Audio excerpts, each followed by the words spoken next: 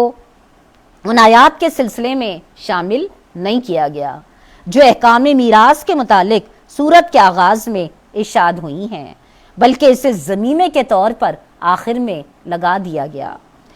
کلالہ کے معنی میں اختلاف ہے. بعض کی رائے میں کلالہ وہ شخص ہے جو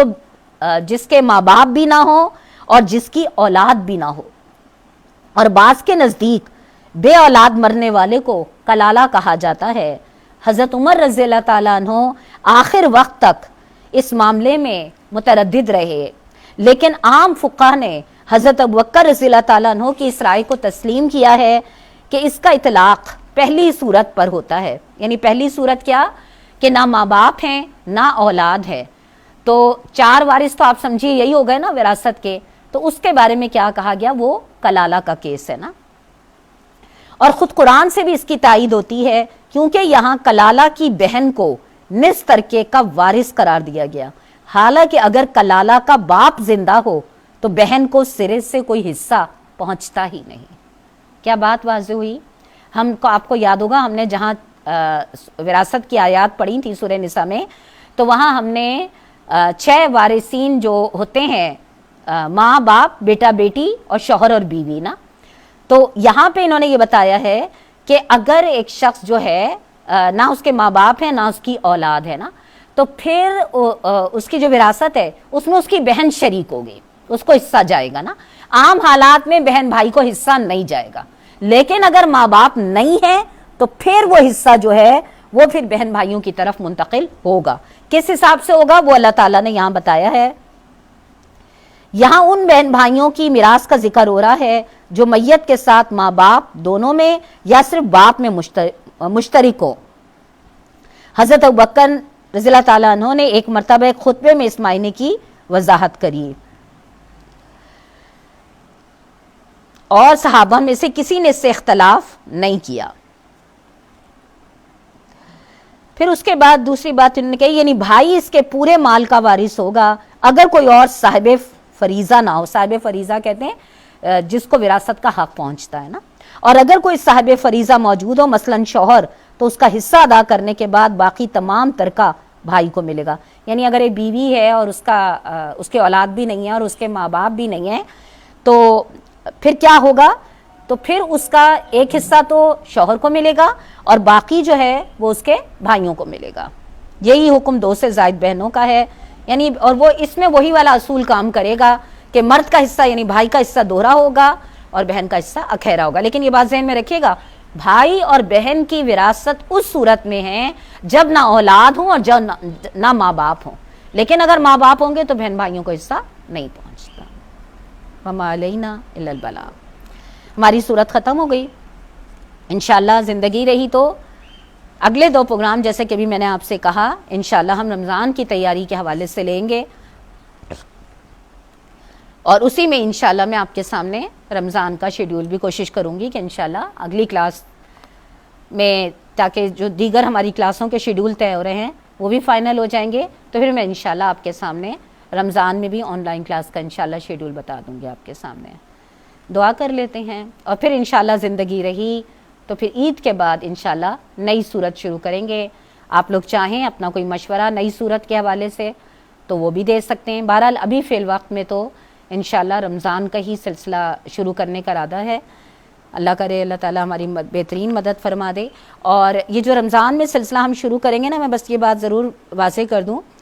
کہ آپ میں سے جو لوگ پچھلے رمضان میں ہمارے ساتھ آن لائن کلاسز میں تھے،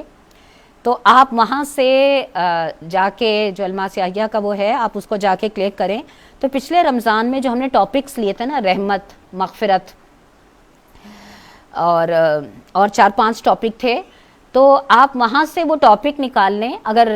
وہ ایک دفعہ بے شک پچھلے سال آپ نے سنے تھے، لیکن اگر آپ وہاں سے ان ٹاپکس کو تھوڑا نکال لیں گے نا اور سن لیں گے، تو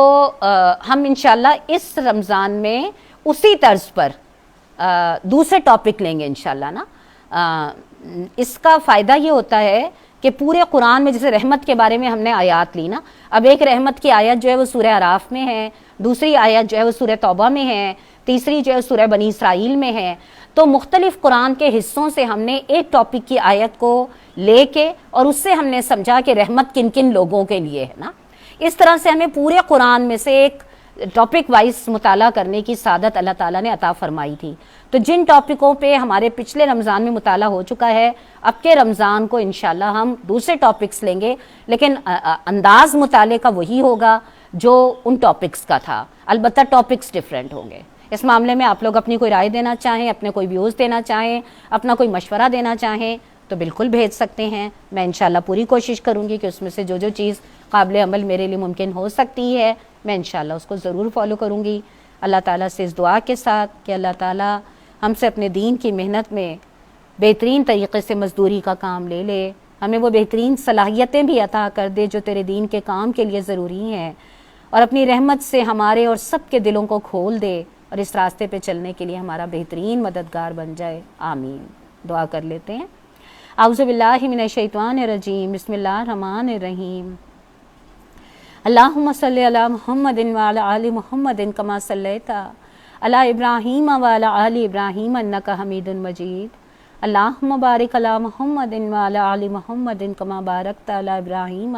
وعلی آل ابراہیم انک حمید مجید۔ سبحان اللہ بحمدہ سبحان اللہ العظیم۔ ہم سے بہت محبت کرنے والے پروردگار،